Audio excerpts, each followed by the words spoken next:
2014. It's a very special year for me. Special because of this letter I got a couple of weeks ago, and I'm going to read some of that to you shortly. It's also a special year because our eldest son started school for the first time. I have 2 children, and they're both rigid-ditch, dinky-die, true blue Aussies. As you can probably tell from my accent, I was not born here. I come from a beautiful country. It's a troubled country in South America called Venezuela. My parents, they come from neither here nor there. They come from Austria and Czechoslovakia. And in those days, they were deeply troubled countries too, reeling from the mayhem of World War II. South America, and Venezuela in particular, was a welcoming country, thriving and full of opportunities. So by now you're probably wondering why an immigrant architect with a funny accent has come here to talk to you guys about the great new Australian dream. I'll tell you why. When my family decided to leave Venezuela, my parents were in the unique position to be able to choose which country we would go to. And they chose Australia. They chose Australia. Why? Because in 1985, Australia, to them, was the best place in the world. Now, where would you go today if you wanted to go to the best place in the world? I'm not really sure that I know where I would go. I'm not sure where the next best place in the world is. In fact, I'm not even sure that I know what the best place in the world will be in 5, 10, 50 or 100 years' time from now.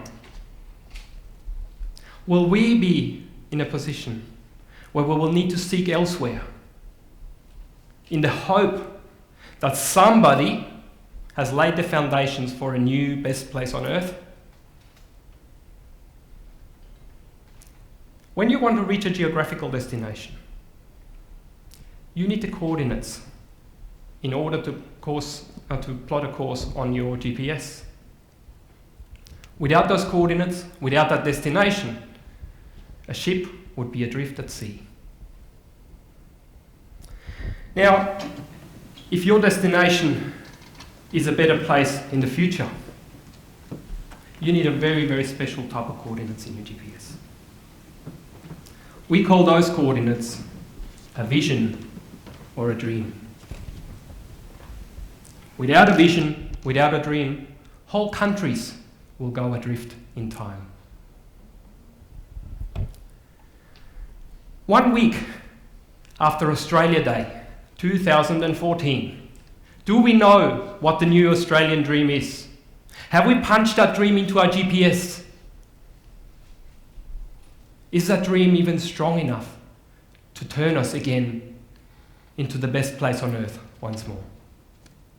Or are we, as a country, adrift, as I believe we are? Adrift because we're focusing our energy in trying to salvage what is left of the old Australian dream. But the world has changed. The world is changing every day. We also need to change our dream. We're not adrift because we forgot to punch our coordinates into the GPS. We're adrift because we, as a country, have neglected to dream. Today, Australia is in desperate need to begin dreaming again.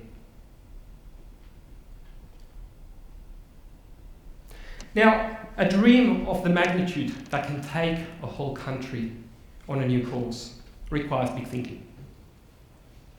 Not the kind of thinking that we talk about when we speculate what your new mobile phone will look like 5 years from now, or the latest social media trend, the next big industry boom. No. Most of those things we can predict. We know that in the near future we will be driving driverless electric cars. we will be faced with the most amazing medical innovations, and we will be 3D printing just about anything you can imagine. We need to forget practicality. And we need to look at what is impossible. We need to forget logic and get completely emotional. We need to stop dreaming with our heads and start dreaming with our hearts.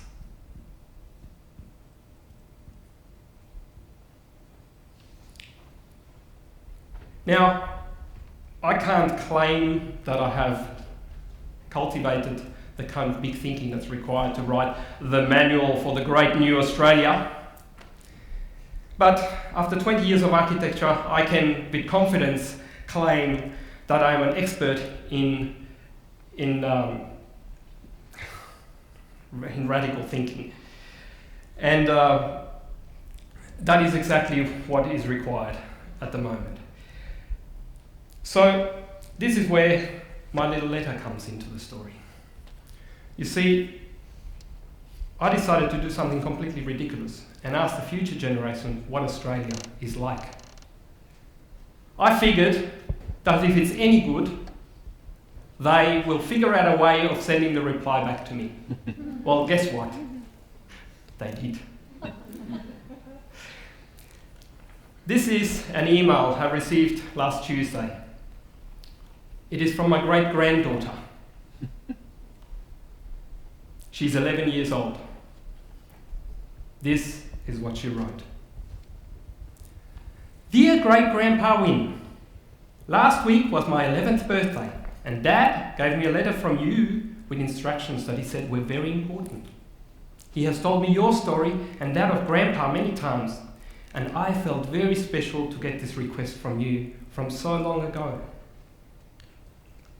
You asked me to write down a few things that are great in my world, things that are different from yours. Well, I will do my best. But first, it is hard for me to imagine how frightening it must be to live in a time when your activities have started the collapse of the planet's ecosystem. And still, governments were opposed to stopping these problems. It must have been terrifying. But I am glad to say that that is no longer the case. Let me tell you about Australia. Australia is administered by a council of wise elders. These are people of outstanding integrity who counsel carefully about important matters that affect us all. They are volunteers, and they are really some of the most amazing people that I have ever met. They are a true inspiration to us all. The judicial system that you grew up with has long been replaced by the Charter of the Earth, which was proposed by Australia to the world and has since been agreed to internationally as the foundational principles that protect and perpetuate healthy life on Earth without compromise. Australia is the biggest producer of organic food. The country has now officially banned any form of agriculture that is not completely closed loop, meaning it has no useless or harmful byproducts. Everything has a good purpose. This is why Australia is known in the world as the green and gold heart. Energy is free and completely clean. What you need, however, is a gadget for generating it. Last month, my uncle won an award for a new bacterial electricity generator that has nearly twice the output of the old ones. It uses bacteria that create electricity while purifying water at the same time. That kind of project is his pet love. He has so many crazy ideas. We live in Brisbane most of the time, but we often spend several months in the Barrier Reef. Mum's favourite pastime is marine biology, and she's working with a team of other scientists on an intensive program to bring the reef life back to what it used to be when you were a kid. On our last trip, she was very excited because the reef looked better than it had in the last 80 years. I am not sure what that means, but when we went diving together, There were so many amazing coloured sea creatures. It was spectacular. Dad will take this letter to a friend at a university. He believes he has a way to send an email across time back to you. I know you will get this in time for your speech. Australia is such a wonderful place. My teachers tell me that the only reason it still exists is because of a great transformation that a group of courageous and wonderful people in your time started. Thank you, great-grandpa and great-grandma, for being some of those people. Tell all the people who believed that this world was possible that I am proud to report that it was worth it. It is even better than you could have imagined. This is the best place in the world. This is Australia. Love and kisses, your great-granddaughter.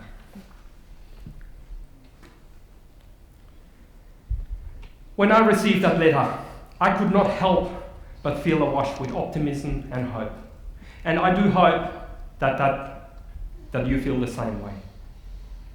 You see, every single thing that my great-granddaughter spoke about in her email is possible.